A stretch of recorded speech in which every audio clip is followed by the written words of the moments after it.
Welcome to Hood Champion Boxing and Sports. And boxing, you find a way to win or you find a way to lose. Three kings, one crown. Who's it going to be? A lot of people are talking about Spence and Crawford. Listen, I already did a video on this.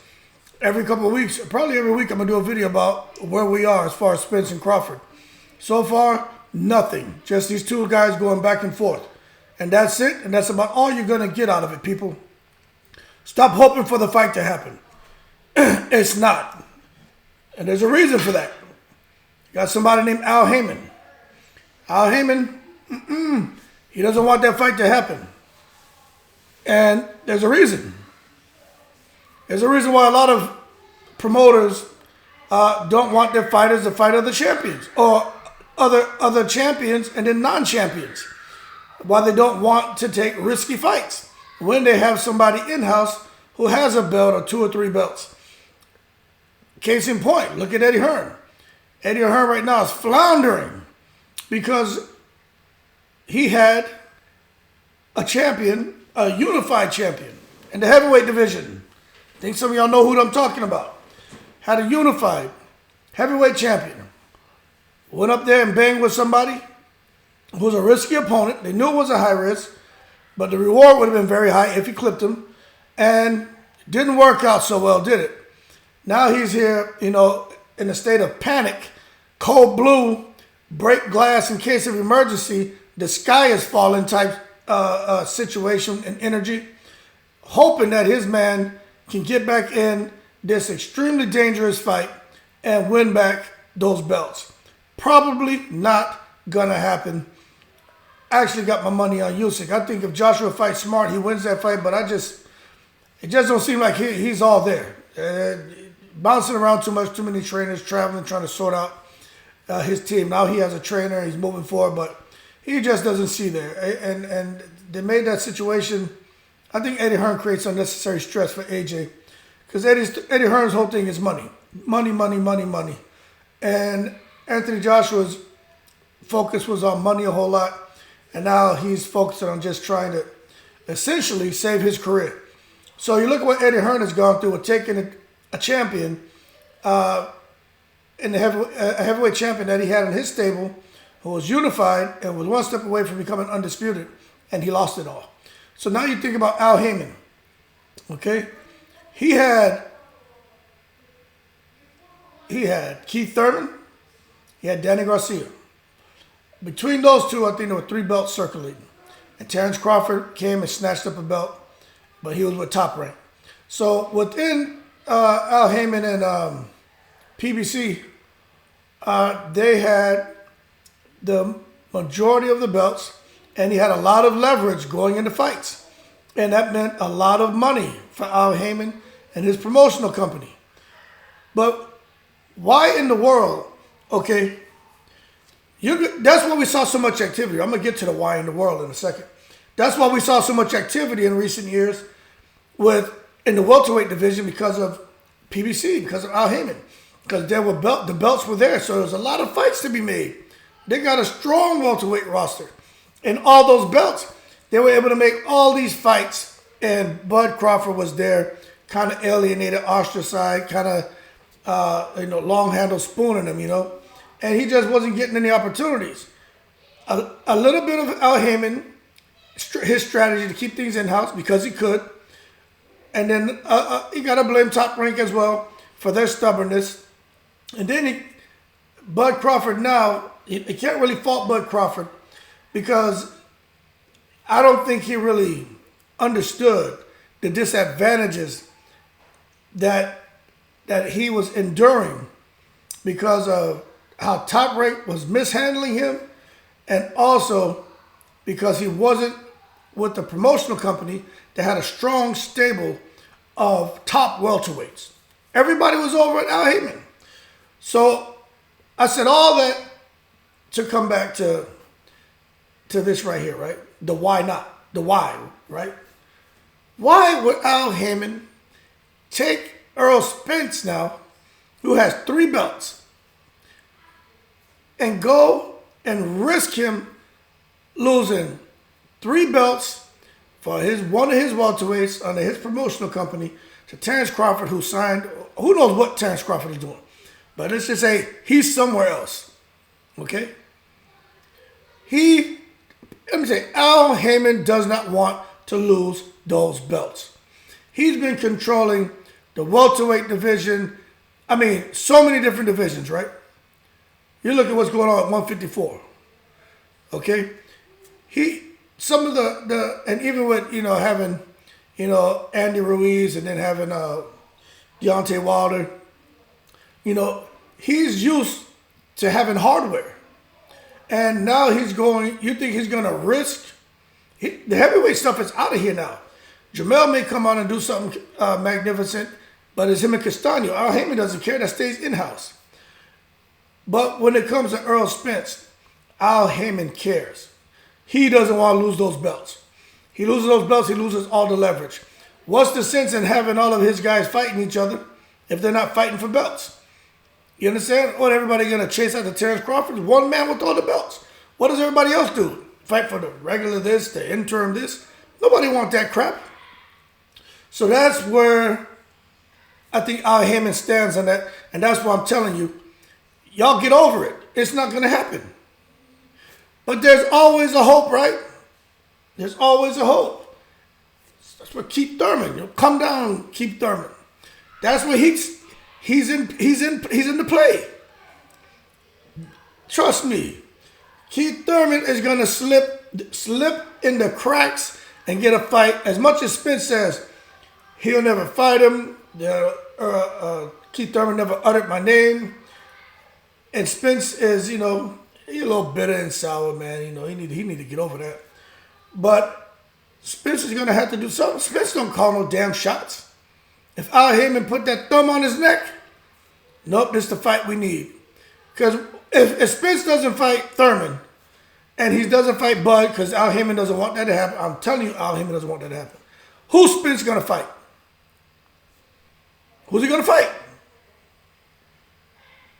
Who at 147 can Spence fight? Don't tell me Jaron Ennis. Don't tell me. There's no other 147 pounder for him to fight that has the name, that can sell a pay-per-view, and that people would actually give a chance. Now Keith Thurman, he can still fight. The man can still box. He's a bit more active, but he needs to fight again. But what he's doing is an Amir Khan Mayweather thing. He's trying to hold out and see if he gets the big fight, because Keith Thurman wants some hardware. And the thing is, unlike Amir Khan, who just ended up looking stupid, Keith Thurman actually has a chance. And I think he's going to get the opportunity. And the person who I think he's going to get in that ring with first is going to be Terrence Crawford. You watch. Terrence Crawford, Danny Garcia don't want no parts of that. Danny Garcia is going up to 154, but he don't want no parts of Terrence Crawford. Because the money Danny Garcia wants, he's not going to get. So he's outpricing himself. Keith Thurman will take $2 million. Keith Thurman's cool about it. He'll take it 1.5.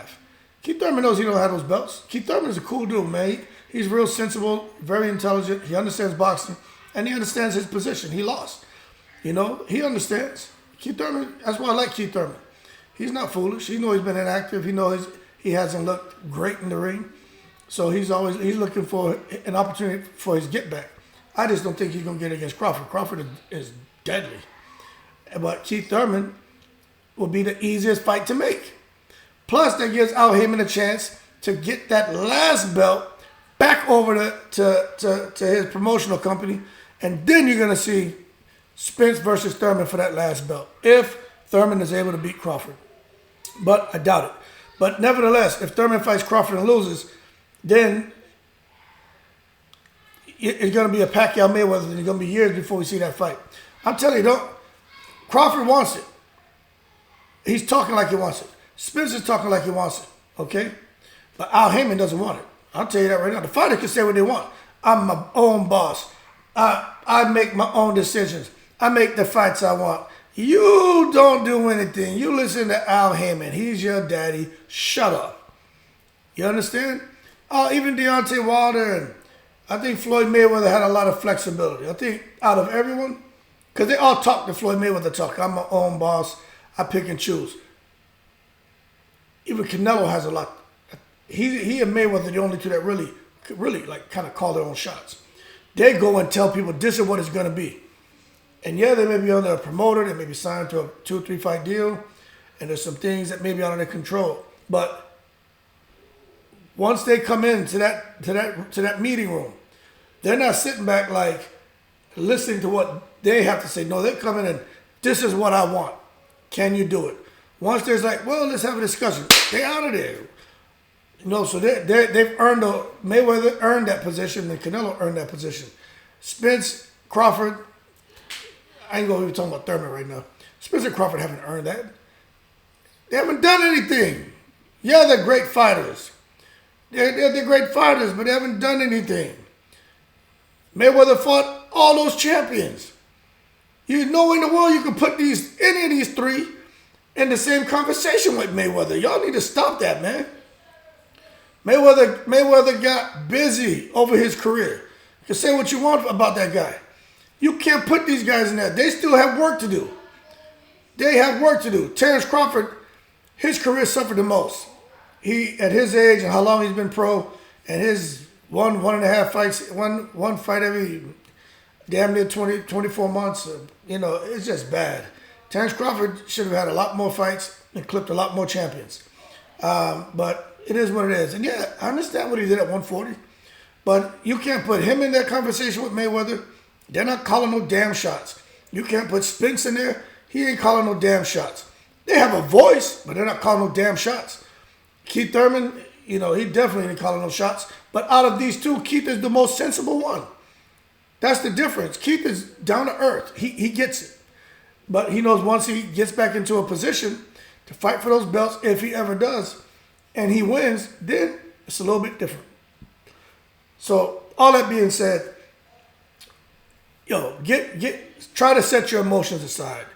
It's difficult to do because human beings were naturally we're emotional. But really look at this sensibly. If it was you, and you're putting your guy into fight, someone where there's a good chance, let's just say, I'm not going to say that, well, 50-50 fight, okay? A 50-50 fight. But you're going to lose 3 belts, and he only has 1. You want that 1. If you're going to make that fight, you're going to make sure that you guys, on the A side, it's like an 80-20 split. It's going to be, the demands are going to be so grossly exaggerated and ridiculous that it almost stopped the fight from happening. Unless you get a guy like Thurman, who's like, whatever they want, no problem. Or Haney and Cambosis, one of those kind of situations where you got that person, like by the stones. You got them by the balls. And that's what they did to Devin Haney. But he's like, F it. I'll take my 1 belt and go over there and try to get the rest. And then I'll fight him again. And then after that, I may have to fight him a 3rd time. And then after that, I got to fight Lomachenko probably 2 or 3 times. My next 3 years in boxing is all tied up. And Devin Haney's going to have himself busy because they set that man up to fail. Top Rank is making sure. And this is the thing. I'm glad I'm bringing this up. Look at what Top Rank's doing. They structured that like if you want a shot at these belts for your 1, we own you. And this is what it's going to be for the next few years. These are the amount of fights you're going to have with this one person, and this is who you have to fight next, and this is what the amount of fights you're going to have. After that, then you're free. That's what promoters do when they know they run the risk of losing all of those belts, all that leverage. It's the same situation here. The difference here is I think Crawford, his pride and ego is so big that he'll walk away from it opposed to accepting whatever PBC offers him. Errol Spence pride is so big that, damn man, I covered this up, didn't I? Sorry. Errol Spence pride is so big to where even if PBC pushes to make the fight and they say, look, we think you can beat him. We think you can get that last belt. it's not as much of a risk as people say it is. Let's do 60-40, but Earl, just to make the fight happen. You get that belt, and then we call all the shots. Errol Spence isn't going to do that. And I personally think a fair split is 70-30. I do. 70-30. Errol Spence, yeah, come on, give him some credit, man. He earned that. But Crawford would have done it too if he was with PBC. He would have had those opportunities. Man, but I don't know what he's doing. But I'm telling you right now, the person who's going to benefit from all this is Keith Thurman. I tell you, man. And Keith Thurman is a problem. This Keith Thurman is, since he's been married, this ain't the same guy, but he's still a problem. Keith Thurman may have one last go in him and come back and just throw a monkey wrench in all of this. But I think I said enough. I'm going to go cut the grass now, man. I went fishing today. But I was thinking about that, and you know what? These guys, but Terrence Crawford is going to be the same situation as Devin Haney with Kambosos. That's what's going to happen to Terrence Crawford. They're going to stick it to him. And that's if they even make the fight. But if not, Keith Thurman is going to be in there. As much as Errol Spence says he's not going to fight him, he's going to be fighting. He's either fighting Crawford or Spence next. I'm telling you, watch. Watch what happens. They ain't going to put him in there with nobody else. The only person I can see them putting in the ring with Spence or Crawford, if he chose to do it, would be Floyd Mayweather. And Floyd Mayweather ain't coming to fight these guys. The only name there, is Keith Thurman. And Danny Garcia, he doesn't want anything to do with Terrence Crawford. Thurman doesn't care. And that's what I believe. Leave your comments below, because I know people are going to have an opinion on this. But if you think about it, it makes sense that Al Haymon would be like, nah, hold on, let's not have a knee-jerk reaction just because something was said. Let's really play this out right and maybe adopt the approach the Top Rank took of making that fight with Haney, who wasn't on Top Rank, and bringing him over for that fight. So now Top Rank owns Haney, and you better believe if they make that fight, PBC is going to want to own Terrence Crawford. So if he wins, at least the fights are still on that PBC top Al Haymon banner. You know what I mean. So anyway, man, that being said, y'all take care, like and subscribe. Appreciate the support. Keith Thurman is going to be the man. Y'all going to see him again this year against one of them. I am very confident, because Thurman may even take $750,000. Thurman doesn't care about that split. He just wants to get in there and fight and prove that he still has something left in the tank. Really, it's just he's the last one standing. I don't even count Danny Garcia anymore. I don't know what the hell he's going to do. But Keith Thurman, y'all watch. Keith Thurman going to slip in there. All right. Take care. Thanks for your support. Shout out to all the veterans. I'm in the breeze.